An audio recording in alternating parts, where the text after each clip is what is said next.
یہ بیعت نہیں ہے۔ میں نے یہ ذکر کیا تھا کہ جب حضرت مسیح موعود علیہ الصلوۃ والسلام نے فرمایا کہ ہماری تمام اعلیٰ لذات ہمارے خدا میں ہیں، اور اسی طرح دیگر انبیاء بھی خدا میں ایسے منہمک ہو جاتے ہیں اور اس کے عشق میں ایسے ڈوبے جاتے ہیں کہ گویا کسی اور لذت کی کوئی پرواہ نہیں رہی۔ تو سوال یہ ہے کہ ایک عاجز انسان جس کی لذت مادی، جس کے تجربے دنیاوی لذتوں کے حصول میں ہی صرف ہوتے رہے ہیں، جس کے تجربے دنیاوی لذتوں کے حصول سے ہی تعلق رکھتے ہیں، وہ خدا سے کیسے تعلق باندھے اور ان مادی تعلقات کو خدا کی محبت میں کیسے تبدیل کرے اور کیسے اس سے لذت حاصل کرے؟ ایک جانور کو جتنی استعداد دی گئی ہے وہ اپنی استعداد سے بڑھ کر انسانی لذتوں کا تصور بھی نہیں کر سکتا۔ بس انسان کے لیے پھر یہ کیسے ممکن ہوگا کہ وہ اپنی تمام لذتیں خدا میں ڈھونڈے؟ مثلا اس کو کھانے میں بھی لذت آتی ہے، پینے میں بھی لذت آتی ہے، لمس سے لذت آتی ہے،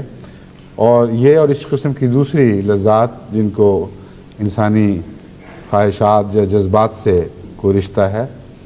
وہ سب ایسی معلوم ہوتی ہیں جن کا خدا سے کوئی تعلق نہیں۔ اس ضمن میں نے ایک بات آپ کے سامنے رکھی تھی جس سے متعلق بعض دوستوں کو ضرورت محسوس ہوئی ہے کہ مزید وضاحت کی جائے۔ وہ یہ بات تھی کہ ہر لذت کا آغاز، اس کا مبدا، اس کا منبع ایک ہی ہے، یعنی انا جو اللہ کا انا ہے، اللہ کا اپنے نفس کے وجود کا احساس وہی ہے جس سے ہر دوسری چیز پھوٹی ہے۔ بس الف لام میم میں جو الف ہے یہ ہر چیز کا آغاز ہے، وہ ایک ہے اور اس سے ہر چیز پھوٹتی ہے، اور وہ اپنے وجود کا احساس ہے۔ اس احساس سے اللہ تعالیٰ نے زندگی کو یہ احساس ودیعت فرما دیا، منعکس کر دیا زندگی پر، اور وہیں سے پھر زندگی کا سفر شروع ہوتا ہے۔ زندگی کی آپ جو بھی تعریف کر لیں اس کا آخری نقطہ انا سے شروع ہوتا ہے۔ یہاں انا سے وہ انانیت مراد نہیں جس کا شعر و شاعری میں بھی ذکر ملتا ہے، جس کے متعلق منفی معنوں میں ہم سوچتے ہیں کہ اس سے مراد اپنے وجود کا دوسروں پر سبقت کا احساس، بڑائی کا احساس، برتری کا احساس، یا دوسرے لفظوں میں تکبر کا احساس ہے۔ ہرگز ان معنوں میں یہاں انا کی بات نہیں ہو رہی۔ انا سے مراد احساس وجود ہے جو ہر دوسری چیز سے زیادہ پیارا ہے۔ بس اس احساس وجود میں انسان کی پیدائش سے بہت پہلے، زندگی کے آغاز ہی میں، زندگی کے پہلے ذرے کو بھی اللہ تعالیٰ نے اس احساس میں ذلی طور پر شامل فرما دیا، اور وہیں سے پھر زندگی کا سفر شروع ہوا۔ ہر ذرہ زندگی کا ایک انا رکھتا ہے، اور یہ انا اسے دوسری چیزوں سے ممتاز کر دیتی ہے۔ اب جب آپ زندگی کے ارتقاء پر غور کریں تو آپ یہ معلوم کر کے حیران رہ جائیں گے کہ تمام تر ارتقاء اس انا کے گرد گھوم رہا ہے، شروع میں لاشعوری طور پر اور پھر انسانی سطح پر پہنچ کر شعوری حالت میں۔ یہ مضمون چونکہ بہت گہرا اور بہت ہی وسیع ہے، اس لیے میں نے اشارتاً ذکر کیا تھا۔ اب بھی اس مضمون کے تمام پہلوؤں کو تفصیل سے بیان کرنے کا وقت نہیں ہوگا۔ میں اسی جگہ سے شروع کرتا ہوں جہاں میں نے بات پچھلے جمعے میں ختم کی تھی، کہ ہم اپنی لذات کو اگر تجزیہ کرتے ہوئے آغاز تک پہنچانے کی کوشش کریں تو معلوم ہوگا کہ ہر لذت کا منبع احساس وجود یعنی انا ہے۔ ہم زندگی میں پھیلنا چاہتے ہیں، اور یہ پھیلنا آغاز میں وجود کے پھیلنے کے ذریعے تھا۔ اس وجود کو زیادہ سے زیادہ تقویت دینا چاہتے ہیں،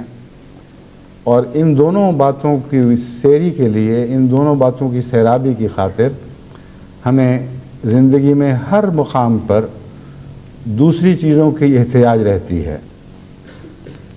اور یہ احتیاج کئی طریق سے پوری ہوتی ہے۔ مثلا ہر زندہ چیز اپنے ماحول سے کچھ چیز لیتی ہے جس کو ہم کھانا کہتے ہیں، کوئی چیز اخذ کرتی ہے جسے پینا بھی کہا جاتا ہے، اور جو کچھ لیتی ہے خواہ وہ کسی شکل میں بھی ہو، اس میں سے کچھ حصوں کا انتخاب کرتی ہے، اور وہ جو اس کی بقا کے لیے، اس کے اس بنیادی خواہش کو پورا کرنے کے لیے کافی ہو، اس میں اس کو مزہ آنا شروع ہو جاتا ہے۔ بس اصل لذت بقا میں ہے، اور اپنے وجود کے پھیلنے میں ہے، اپنی نشو و نما میں ہے۔ آغاز میں ہمیں اس کے لیے کوئی الگ الگ بڈز یا سیلز دکھائی نہیں دیتے۔ زندگی کے آغاز میں ایک مبہم سا خیال ہے کہ مجھے مزہ آ رہا ہے، لیکن اس مزے کی تکمیل کے لیے زندگی نے ابھی بہت سفر کرنا ہے، اور مختلف ذرات نے مختلف اجزاء نے نہ صرف اندرونی طور پر ترقی کرنی ہے بلکہ باہمی رشتوں میں بھی ترقی کرنی ہے۔ بس اب دیکھیں، جس چیز کو ہم مزہ کہتے ہیں، منہ کا مزہ، اس میں کچھ بڈز ہیں، ان بڈز کے ذریعے ہم نمک محسوس کر لیتے ہیں، کڑواہٹ محسوس کر لیتے ہیں، مٹھاس محسوس کر لیتے ہیں، اور ان کا تعلق پھر ناک کے بڈ سے ہے جن سے ہم خوشبو محسوس کرتے ہیں۔ پھر لمس کے ساتھ تعلق ہے کہ وہ چیز نرم ہے یا سخت ہے، کرسپ ہے یا سوگی، ایسی ہے جو ایک چٹخ کے ساتھ منہ میں ٹوٹتی ہے یا پھسپھسی سی ہے، پھر وہ گرم ہے کہ سرد ہے۔ ان سب چیزوں کے لیے خدا تعالیٰ نے پھر زندگی کو محسوس کرنے کے ذرائع عطا کیے۔ حالانکہ آغاز صرف بقا کا ہے، بقا کی خاطر سفر شروع ہوا ہے، لیکن زندگی خود تو یہ چیزیں بنا نہیں سکتی تھی۔ احساس تھا کہ کاش میں جو کچھ لذت حاصل کرتی ہوں، اگر زندگی کو مادہ سمجھا جائے، تو مجھے اس کی لذت کے معلوم کرنے کے لیے معین ذرائع بھی میسر آ جائیں۔ قرآن کریم نے اس مضمون کو ایک صورت میں مکمل طور پر پیش فرمایا ہے کہ تم یہ کچھ جو تم نے کیا، کیا تم اس کے خالق تھے یا ہم خالق تھے؟ یہ بتانے کے لیے کہ تمہیں احساس وجود تو تھا، مگر اس احساس وجود کی سیری کے لیے تم کچھ بھی خود پیدا نہیں کر سکتے تھے، لیکن لگتا یوں ہے جیسے خود بخود پیدا کیا جا رہا ہے، خود بخود پیدا ہو رہا ہے۔ تو جتنی بھی لذتیں کھانے پینے اور لمس سے تعلق رکھتی ہیں، ان سب لذتوں کا تعلق اپنے وجود کی نشو و نما اور اس کی بقا سے ہے۔ اصل مزہ اس بات کا ہے کہ ہم بڑھ رہے ہیں، ہم پھیل رہے ہیں، ہم باقی ہیں، ہم زندہ ہیں، ہم طاقتور ہیں۔ اور اس کو معین طور پر محسوس کرنے کے لیے ہمیں منہ کے اندر بعض ایسے سیل عطا کیے گئے، ایسے خلیے عطا کیے گئے جو ان چیزوں کو محسوس کر سکتے ہیں۔ ہمارے ہاتھوں میں، ہماری جلدوں میں اس قسم کے خلیے عطا کیے گئے جو ان چیزوں کو محسوس کر کے ان کا الگ الگ تجزیہ کر سکتے ہیں۔ اور پھر وہ اعصاب عطا کیے گئے جن اعصاب کے ذریعے یہ سارے پیغامات دماغ تک پہنچتے ہیں، اور پھر دماغ میں وہ صلاحیت عطا کی گئی کہ ان تمام احساسات کو نہایت تیزی کے ساتھ، برقی رفتار کے ساتھ کمپیوٹ کر کے، جس طرح کمپیوٹر ایک چیز کو کا حساب لگاتا ہے، حساب لگا کر نہ صرف یہ کہ اپنے اپنے الگ الگ خانوں میں ان کو الگ الگ کر کے دکھائے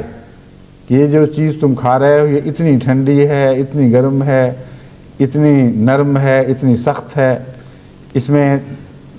تمہاری بقا کے لیے غذا کس کس شکل میں پائی جاتی ہے، وغیرہ وغیرہ، اور اس کی بو کیسی ہے، یہ دماغ پھر الگ الگ خانوں میں سجا کے دکھاتا ہے۔ لیکن ابھی اس کا نام لذت نہیں ہے۔ لذت اس آخری کمپیوٹیشن میں ہے جس میں دماغ یہ فیصلہ کرتا ہے کہ میں ہر طرف سے مطمئن ہوں، اور مجھے بہت ہی لطف آیا ہے کہ مجھے جو چیز اپنے وجود کی تقویت کے لیے جتنی جیسی شکل میں ضرورت تھی وہ سب مجھے مل گئی۔ لمس کے لحاظ سے بھی میں مطمئن ہو گیا، درجہ حرارت کے لحاظ سے بھی مطمئن ہو گیا، نمکین ہونے یا میٹھا ہونے کے لحاظ سے بھی میں مطمئن ہو گیا، وغیرہ وغیرہ۔ تو یہ آخری اطمینان اگرچہ ہم مادی حیثیت سے دیکھ رہے ہیں، لیکن اس کا منبع صرف وہی انا ہے، یعنی احساس وجود جسے تقویت مل رہی ہے۔ اس تقویت کے نتیجے میں ایک بہت لمبے سفر سے زندگی گزری ہے، اور ہر تقویت کچھ اور وجود میں اضافہ کرتی چلی گئی، اور اس کے نتیجے میں مختلف سیلز کی شکل میں انسان کے احساس کی قوت ڈھلتی رہی، اور اس طرح یہ سفر بالآخر انسان تک پہنچا ہے۔ اور حواس خمسہ کو جب آپ دیکھتے ہیں تو حواس خمسہ اسی سفر کی آخری شکل ہے جو انسان تک جا کے منتج ہوئی ہے۔ حواس خمسہ تک پہنچنے سے پہلے خدا تعالیٰ کے ساتھ تعلق کا ویسا نمایاں احساس ممکن نہیں تھا جیسا حواس خمسہ کے ذریعے ہوا۔ تو اگرچہ یہ سفر انفرادی طور پر ایک واسطے کے تعلق کو سمجھانے کے لیے اختیار کیا گیا، لیکن مزہ وہیں آیا جہاں ہمارے وجود کی مددگار چیزیں ثابت ہوئیں، جہاں ہمارے وجود سے زندگی کم کرنے والی، طاقتیں اڑانے والی چیزیں پیدا ہوئیں، وہاں مزے کی بجائے اس سے نفرت کا احساس پیدا ہوا، اس سے خوف پیدا ہوا، جو پھر آگے مختلف قسم کے سیلز میں ڈھلنا شروع ہوا۔ بس درد کا احساس، تکلیف کا احساس، کھو جانے کا احساس، یہ سارے ہمارے وجود کے خلاف اثر کرنے والے محرکات ہیں، جن سے ہمیں بنیادی طور پر صرف نفرت ہے، ہمیں پسند نہیں، ہمارے وجود کے خلاف کام کر رہے ہیں۔ اس نفرت کو خدا تعالیٰ نے پھر ڈھالا ہے مختلف قسم کے احساسات میں۔ ایک انگلی کاٹی جاتی ہے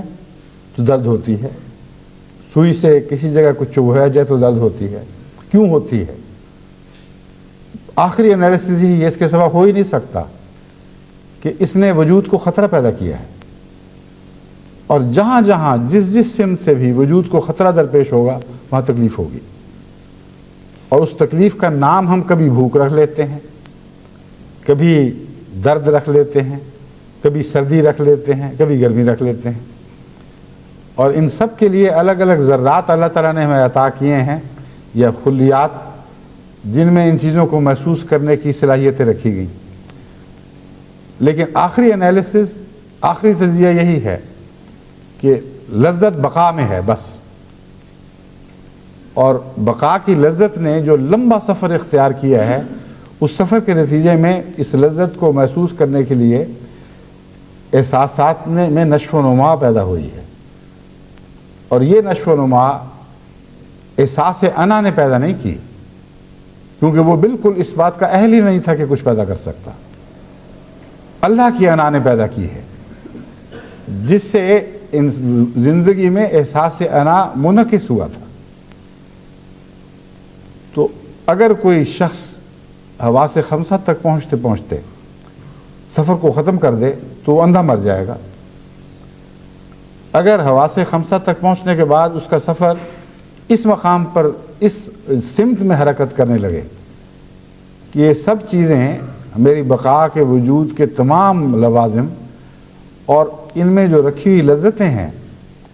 یہ ساری اس انا سے پیدا ہوئی ہیں جو اللہ کی انا ہے، اور اس کے سوا ہمارے احساس وجود میں کوئی طاقت ہی نہیں تھی، نہ عقل تھی، کیونکہ دماغ تو اس کے نتیجے میں پیدا ہوا ہے۔ دماغ تو حواس خمسہ کو محسوس کرنے اور پھر اس کے اندرونی نظام کو مختلف شکلیں دینے کے لیے پیدا کیا گیا، اور ان کا باہمی آپس میں ایک رشتہ ہے جو اکٹھے ساتھ ساتھ ترقی کے مناظر طے کرتے چلے گئے ہیں۔ تو بقا کا احساس ہے جس نے ہمیں بہت سی لذتیں بخشی اور لذت کے ذرائع بخشے. اب ہم ان کو کہہ سکتے ہیں مادی لذتیں ہیں، مگر اگر آپ اس کے مبدا کی طرف لوٹ جائیں تو ہر مادی لذت کا مبدا، اس کا منبع ایک روحانی لذت ہے جس کو ہم اعضاء میں تقسیم نہیں کر سکتے، جس کو کوئی مادی صورت دے نہیں سکتے. اس کا کوئی ایسا وجود نہیں جس کو مادی طور پر کہہ سکیں کہ یہ ہے. بس وہ احساس سے انا جس کی میں بات کر رہا ہوں، یہ اللہ کے الف یعنی انا کی ایک تصویر ہے جو زندگی میں ڈھالی گئی، جن کو آپ جنسی خواہشات کہتے ہیں اور جنسی لذات. اب بظاہر جانوروں میں دیکھیں یا انسان میں دیکھیں تو باقی پہلوؤں سے یوں معلوم ہوتا ہے کہ ان کا روحانیت سے کوئی تعلق ہی نہیں، خالصتاً مادی اور شہوانی جذبات ہیں. روحانیت سے ان کا کیا تعلق؟ حالانکہ جب ان کے سفر پر آپ غور کریں تو پتہ لگے گا کہ یہ سفر بھی روحانی سفر تھا جس نے رفتہ رفتہ جسمانی شکلیں ڈھالی ہیں. کیونکہ انسان صرف اپنے وجود کو اب اسپیس میں یعنی کائنات میں نہیں بڑھانا چاہتا بلکہ وقت میں بھی بڑھانا چاہتا ہے. اس لیے لمبی زندگی کی خواہش ہے، لیکن یہ خواہش ایک مقام پر آ کر آگے نہیں بڑھ سکتی. جو اجل مسمى والی میں نے آیت آپ کے سامنے پڑھ کے سنائی ہے، ہر شخص کی ایک اجل مسمى ہے، ہر وجود کی ایک اجل مسمى ہے. اس سے آگے وہ ایک ذرہ بھی آگے نہیں بڑھ سکتا. تو آگے کیسے بڑھیں؟ پھر وہ پیدائش کے ذریعے آگے بڑھنے کا سلسلہ شروع ہوا. شروع میں زندگی کے آغاز میں پیدائش کے ساتھ وہ لذتیں نہیں تھیں، صرف ایک احساس کو کی سیری تھی کہ ہم زمانے میں آگے بڑھ گئے ہیں. اور یہ سیری کچھ لذت بخشتی تھی جس نے ارب ہا سال تک ترقی کا سفر طے کیا،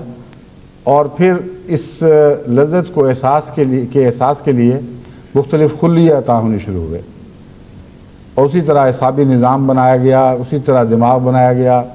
جس تک اعصابی نظام کے ذریعے پیغامات پہنچتے تھے. اور اس سے تعلق والی تمام چیزوں کو جب مجموعی صورت میں دیکھا جائے تو یہ ایک مادی لذت کی اپنی ایک الگ ایک عجب شان ہے جس کو کھانے پینے کی لذت سے ملایا نہیں جا سکتا، ایک الگ قسم کی چیز ہے. لیکن اس کے باوجود اس کا آغاز بقا کی تمنا ہی سے شروع ہوا ہے. ایک بقا کی تمنا ہے، ایک سپیس، ایک مکان کے اندر انسان بڑھنا چاہتا ہے جسم میں بھی، اور جسم میں جب نہیں بڑھ سکتا تو پھر علم میں بڑھنے کی تمنا اسے ایک لذت بخشتی ہے. اور جتنا انسان علم میں ترقی کرتا ہے اتنا اس کی کائنات پھیلتی چلی جاتی ہے، اور وہ وجود جو محدود ہے وہ علم کے ذریعے لامحدود ہوتا چلا جاتا ہے. یا لامحدود تو نہیں ہو سکتا لیکن لامحدودیت کی طرف اس کا سفر شروع ہو جاتا ہے.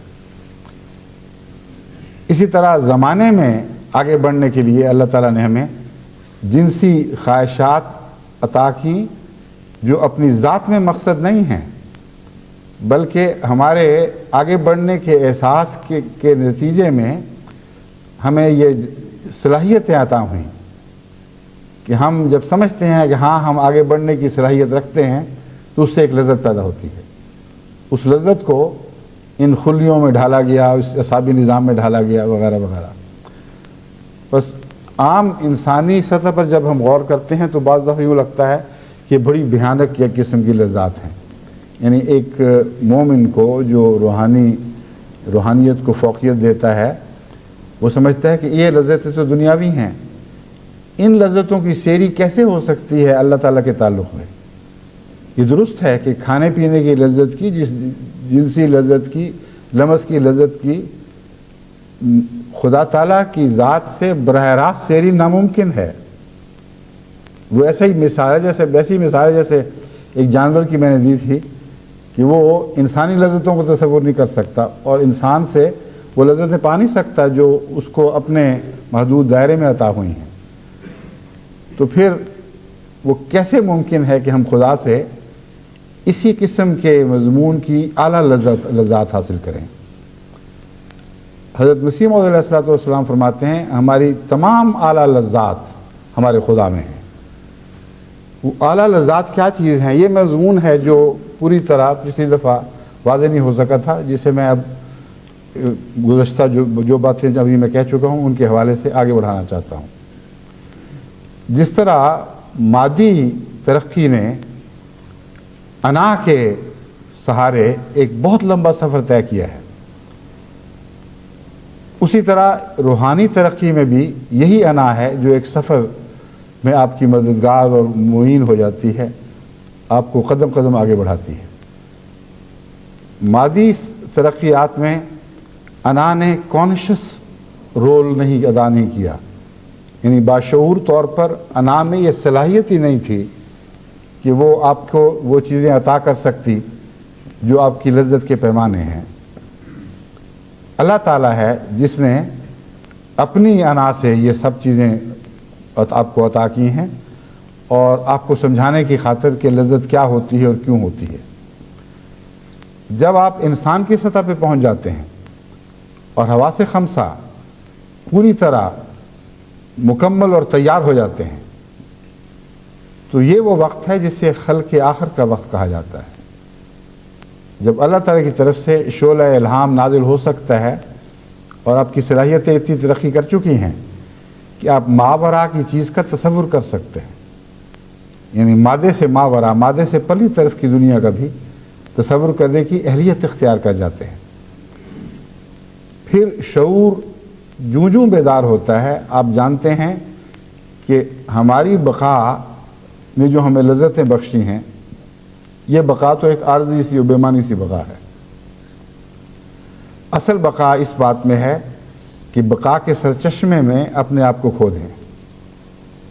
قطرہ سمندر کی طرف واپس لوٹ جائے، وہ جو مبدا تھا وہ مرجع بن جائے، جہاں سے ہم نکلے تھے اسی میں ڈوب جائیں، اور یہ احساس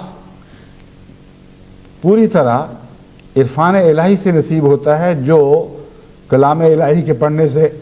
اور عارف باللہ کے تعلقات سے نصیب ہوتا ہے۔ بس یہ وہ مضمون ہے جو حقیقت میں مذہب کا مضمون ہے، اور مذہب کے سفر کی داستان یہاں سے شروع ہوتی ہے کہ ہم اپنی لذتوں کو اللہ کی طرف منتقل کرنے کا جہاد شروع کریں۔ اللہ کی طرف منتقل کرنے کا جو سفر ہے، یہ سفر ہی روحانی ترقی کا سفر ہے۔ بس جس طرح بقا نے اور ان ذرائع نے، بقا کے احساس نے اور ان ذرائع نے جو بقا کو طاقت بخشتے تھے، اور ہمیشہ رہنے کی تمنا نے اور ان ذرائع نے جو ہمیشہ رہنے کی تمنا کو پورا کرنے میں مددگار تھے، ہمیں مادی طور پر کچھ ایسے خلیے، کچھ ایسے ذرائع آلات عطا کر دیے جن کے ذریعے ہم ان لذتوں کو ایک مبہم لذت کے طور پر نہیں بلکہ معین لذتوں کے طور پر محسوس کر سکتے تھے۔ اسی طرح روحانی زندگی میں جب آپ تعلق باللہ شروع کرتے ہیں اور اللہ تعالیٰ کے ذکر سے اس تعلق کو تقویت دیتے ہیں، وہ وقت جب آپ کو واقعتاً اللہ کے پیار میں لذت آنی شروع ہو جاتی ہے، وہ وقت جب واقعتاً آپ سمجھتے ہیں کہ ہماری بقا کا آغاز تو اللہ ہی سے ہے اور اسی کے سہارے ہوئے ہے مسلسل، اور ہم نادانی میں اس بات کو بھولے رہے۔ پھر جب آپ خدا سے ایک نئی طاقت پاتے ہیں، ایک نئی رفاقت نصیب ہوتی ہے، وہ آپ کو ایک روحانی لذت بخشتی ہے۔ یہی وہ روحانی لذت ہے جو مرنے کے بعد جی اٹھنے سے پہلے اسی طرح ایک لمبا سفر کرے گی جس طرح انسانی زندگی یا حیوانی زندگی نے سفر کر کے بعض لذتوں کو معین طور پر محسوس کرنے کے ذرائع حاصل کر لیے۔ وہ روحانی وجود جو جنت کے مقام تک پہنچتے پہنچتے آپ کو عطا ہوگا، وہ روح کا یہ سفر ہے جس کے دوران آپ کو یہ عطا ہوگا۔ اس سفر پر بھیجنے کے لیے آپ نے اس زندگی میں کچھ کام کرنے ہیں۔ اگر اپنی زندگی میں اس سفر کی تیاری نہ کی تو زیادہ راہ کے بغیر جو سفر ہے وہ تو پایہ تکمیل کو نہیں پہنچ سکتا۔ اسی طرح گناہگار لوگ اپنی جہنم تک اپنے اپنے وجود کی ہر ایک کی ایک جہنم ہوتی ہے، اس لیے میں کہتا ہوں اپنی جہنم تک پہنچنے تک جو سفر اختیار کرتے ہیں، اس سفر تک پہنچنے کے لیے ان کو اسی طرح منفی اعصاب نصیب ہوتے ہیں جس طرح درد اور تکلیف کو محسوس کرنے کے لیے ہمیں زندگی کے مادی سفر میں منفی اعصاب نصیب ہوئے تھے، اور وہ منفی اعصاب جہنم تک پہنچنے تک ان کے اندر غیر معمولی تکلیف کے احساس کی طاقت پیدا کر چکے ہوتے ہیں۔ بس خدا سے دوری کا سفر دراصل وہ جہنم کی جانب سفر ہے جس میں اس ایک لمبے عرصے میں، جس کو متعلق ہم نہیں کہہ سکتے کہ کب تک کا ہوگا، رفتہ رفتہ ہماری روح کو وہ شعور نصیب ہو جائے گا کہ وہ اپنی حماقتوں کے نتیجے میں جو کچھ کھویا ہے اس کی تکلیف محسوس کرے گی، اور تکلیف کھونے کا نام ہے۔ بقا کے خلاف جو کوئی بھی چیز آپ پر عمل دکھاتی ہے وہی تکلیف ہے، اور بقا کے حق میں جو طاقتیں آپ پر عمل کر رہی ہیں وہی لذتیں ہیں۔ تو آخری انالیسز میں نہ کوئی جسمانی لذت ہے، نہ کوئی جنسی لذت ہے، نہ کوئی کھانے کی لذت ہے، نہ کوئی سردی گرمی کا مزہ ہے، سارے مزے انا تک پہنچتے ہیں۔ اور اس انا میں جب کمزوری کا احساس پیدا ہوتا ہے کہ ہم نے بہت لمبے سفر کیے مگر پھر بھی کافی نہیں ہے، مزید کی تمنا اسی طرح باقی ہے، پھر بھی پیاس ہے جو نہ ختم ہونے والی ہے، وہ وقت ہے شعور کا جب اللہ کی طرف توجہ پیدا ہوتی ہے اور انسان جان لیتا ہے کہ بقا تو اسی کی ذات میں ہے، اسی کی رفاقت میں ہے، اور ہمیشہ کی زندگی بھی اسی سے نصیب ہو سکتی ہے۔ تو پھر یہ جو کھانے پینے کی جنسی لذتیں وغیرہ یہ بالکل بے حقیقت، اس کے مقابل پر بے حقیقت اور بے معنی ہو جاتی ہیں، اور اپنے اپنے دائرے میں ایک نیا احساس لذت پیدا ہوتا ہے۔ حضرت مسیح موعود علیہ السلام کی مراد ہماری اعلیٰ لذات سے یہ مراد ہے۔ بہت سے انسان تو ہیں جن کو ادنا لذات سے باہر نکل کر سوچنے کا موقع ہی کبھی نہیں ملا۔ یہ کلام ایک عارف باللہ کا کلام ہے۔ ناممکن ہے کہ ایک عارف باللہ جو خدا کی محبت میں ڈوبا ہوا ہو اس کے سوا کسی کا تصور بھی اس بات تک پہنچ سکتا جو حضرت مسیح موعود علیہ السلام نے اس ایک جملے میں فرما دی ہے، ہماری اعلیٰ لذات ہمارے خدا میں ہے۔ وہ کون سی اعلیٰ لذات ہیں؟ وہ یہی لذات کا روحانی سفر ہے جو انسان کے مقام پر پہنچنے کے بعد پھر آگے بڑھتا ہے، اور اس سفر کا اختتام مرنے کے ساتھ نہیں ہو جاتا۔ قرآن کریم بتاتا ہے کہ مرنے کے بعد اس سفر کا آغاز ہوتا ہے ان معنوں میں جیسے ماں کے پیٹ میں بچہ بن رہا ہوتا ہے اور ایک لمبا سفر 9 مہینے کے عرصے میں طے کرتا ہے۔ 9 مہینے کا عرصہ تو تھوڑا ہے، لیکن وہ سفر کرتا ہے وہ ساری زندگی کا سفر ہے جو دہرایا جا رہا ہے اس کے اندر، یعنی ماں کے پیٹ کے اندر بچے کی ذات میں یہ سفر دہرایا جاتا ہے۔ یہ بھی ایک لمبی تفصیل ہے، اس میں اس وقت جانا مناسب نہیں، مختصراً آپ کو یہ بتا دیتا ہوں کہ یہ سفر جو روحانی سفر خدا کی جانب ہے اور الہی تعلق کی لذات حاصل کرنے کی تمنا کے سہارے چلتا ہے، یہی وہ سفر ہے جس نے ہماری جنت کی صلاحیتیں پیدا کرنی ہیں۔ ورنہ یہ وہم ہے کہ ہم جنت میں چلے جائیں گے۔ جنت میں جانے کی وہ تیاری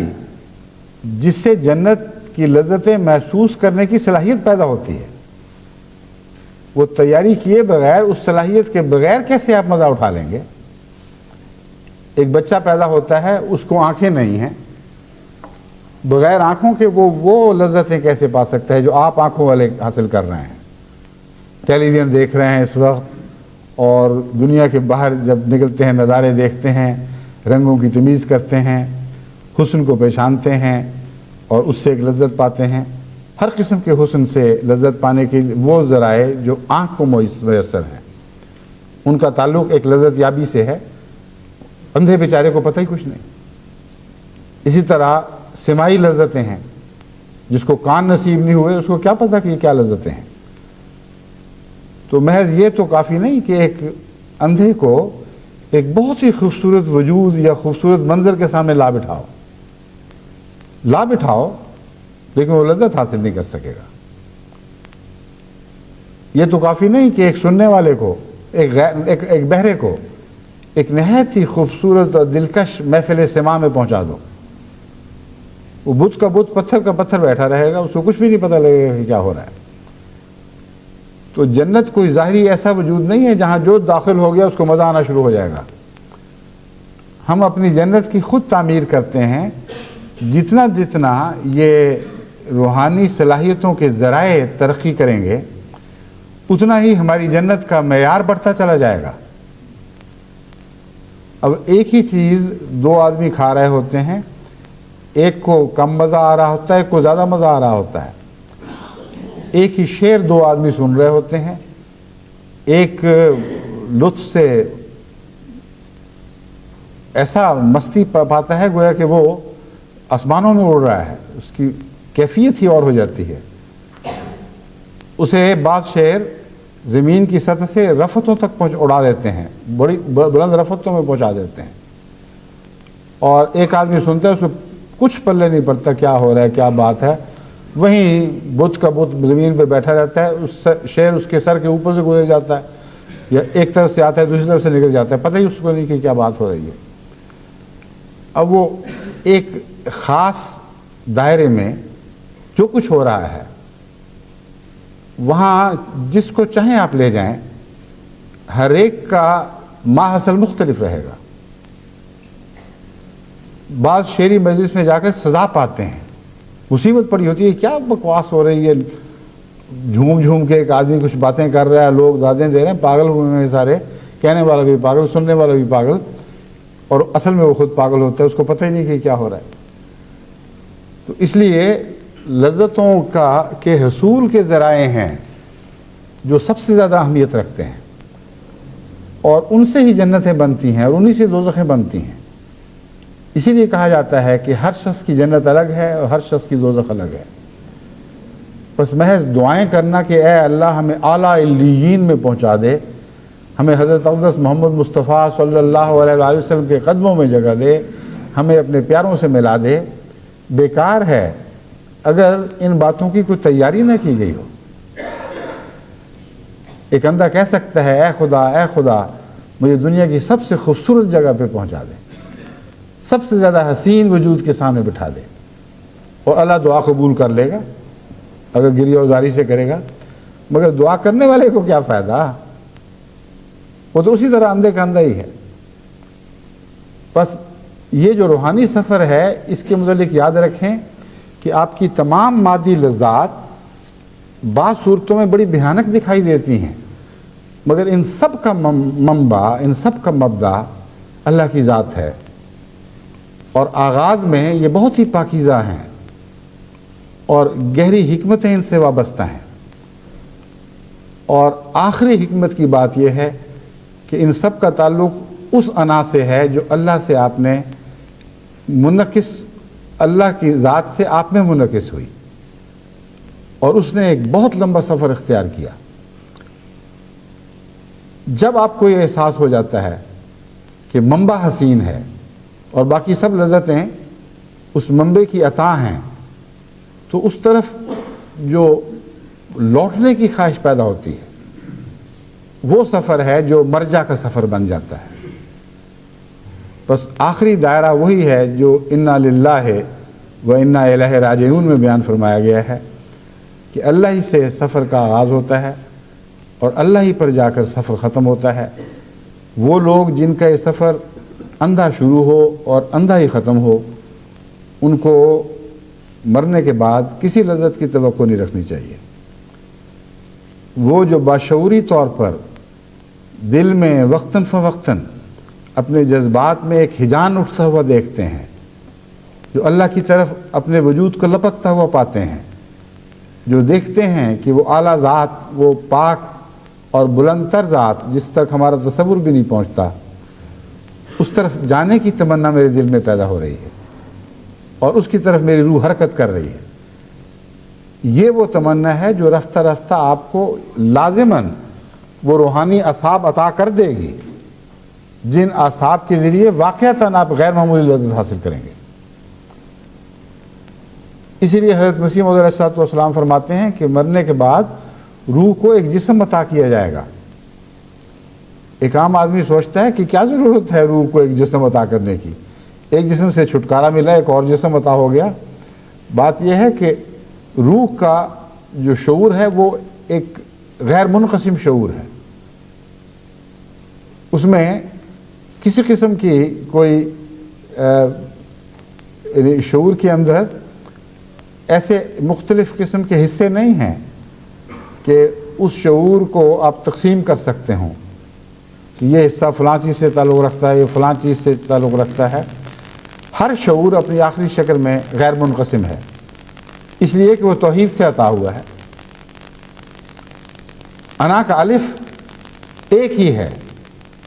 اور اسے آپ تقسیم نہیں کر سکتے، لیکن تقسیم ہوئے بغیر اس سے پھر آگے صفات پھوٹتی ہیں۔ بس جس طرح ہم کہتے ہیں الف لام میم ان اللہ عالم ہو، یہ بھی کہا جا سکتا ہے کہ الف سے مراد اللہ ہو اور الف سے مراد انا ہو اور لام سے اللہ ہو اور میم سے رحمان اور رحیم ہو، کیونکہ رحمانیت ہی سے ہر چیز کا آغاز ہوا ہے اور ربوبیت دراصل رحمانیت اور رحیمیت کے آپس کے تعلق سے بنتی ہے۔ مگر یہ بھی سر دست ایک اس کو چھوڑنا پڑتا ہے کیونکہ ایک لمبا مضمون ہے۔ میں یہ بتانا چاہتا ہوں کہ ہم جو کہتے ہیں ان اللہ عالم کا مطلب ہے میں ہوں اللہ سب سے زیادہ جاننے والا، یہ بھی ہو سکتا ہے کیونکہ قرآن کریم کے بہت سے وطن ہیں، لیکن یہ بھی ہو سکتا ہے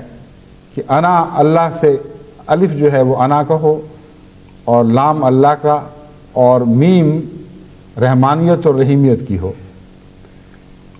اور مراد یہ ہے کہ میں ایک وجود ہوں جس سے آگے صفات کے پھوٹنے کا سلسلہ شروع ہوتا ہے، اور میری پہلی صفت رحمانیت ہے اور پھر رحیمیت ہے، پھر آگے ان کے مختلف تعلقات اور جلووں سے تمام صفات پیدا ہوتی ہیں۔ اور یہ بھی کہا جا سکتا ہے کہ میں جس طرح ایک ہوں اور کوئی میرا ثانی نہیں، اسی طرح میم سے مراد محمد ہو اور مراد یہ ہو کہ مخلوقات میں محمد بھی اسی طرح ایک ہے اور اس کا کوئی ثانی نہیں، لیکن جس طرح میں ایک ہونے کے باوجود مختلف صفات میں جلوہ گر ہو کر تمہیں مختلف رنگوں میں دکھائی دے رہا ہوں اور تم ان صفات کو اپنا بھی سکتے ہو،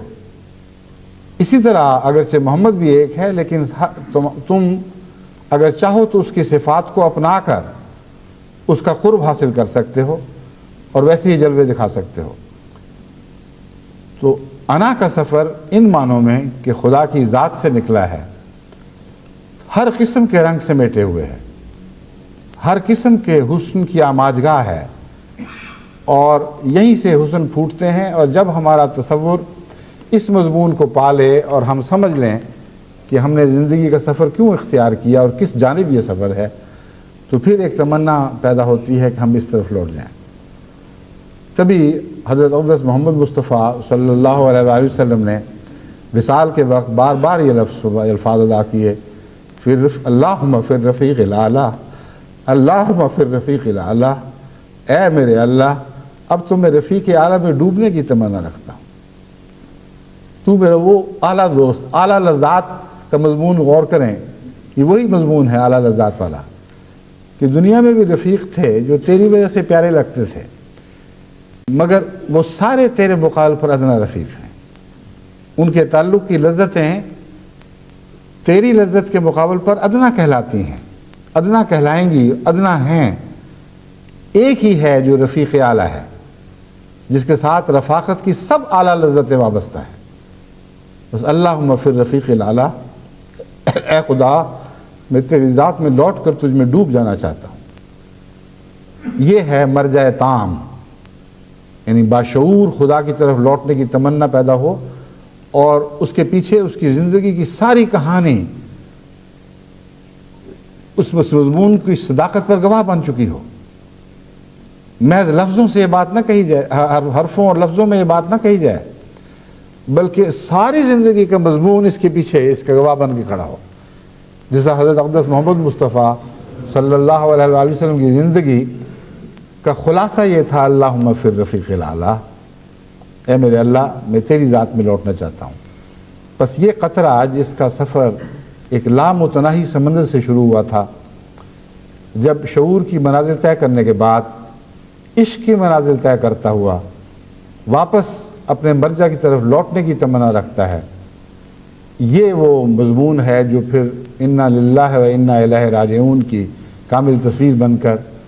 ہمیں اپنے خدا کی طرف لے جاتا ہے. اور یہ واپس لوٹنا دراصل اعلیٰ جنت ہے. فادخلی فی عبادی وادخلی جنتی، اس جنت کی کوئی تفصیل بیان نہیں فرمائی گئی.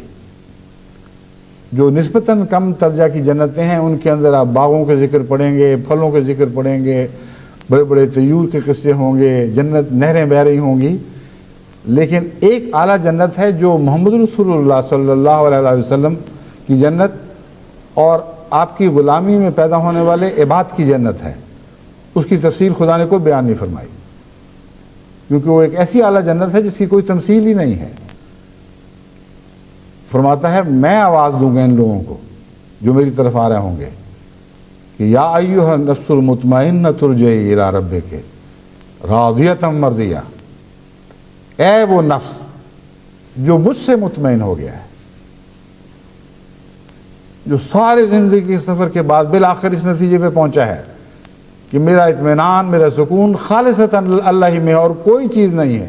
جو مجھے کامل طمانینت بخش سکے. یا ایھا النفس المطمئنۃ ارجعی الی ربک، تو تھک گیا ہے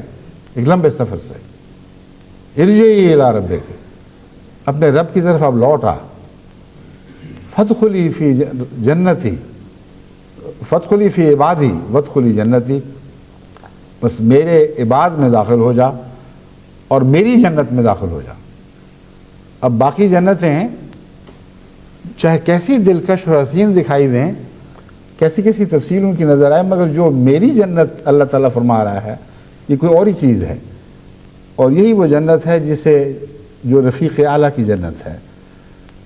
بس اس عظیم سفر کی تیاری کریں اور اپنی جنتیں خود بنائیں. اور یہ جنتیں ذکر الہی سے بنیں گی. ذکر الہی مختلف پھل بن کر آپ کے سامنے متمثل ہوگا. ذکر الہی سے جو پھل پھوٹیں گے وہ کچھ لذتیں پیدا کرنے کی صلاحیتیں، آپ کی لذتیں محسوس کرنے کی صلاحیتیں آپ کو عطا کریں گے، اور ان لذتوں سے پھر آپ کے روحانی نشو و نما کا سلسلہ شروع ہوگا. اور بالآخر جب یہ لذتوں کا حصول اپنے کمال کے درجے کو پہنچے گا تو آخری لذت آپ کو سوائے رب کی کسی اور چیز میں نظر نہیں آئے گی.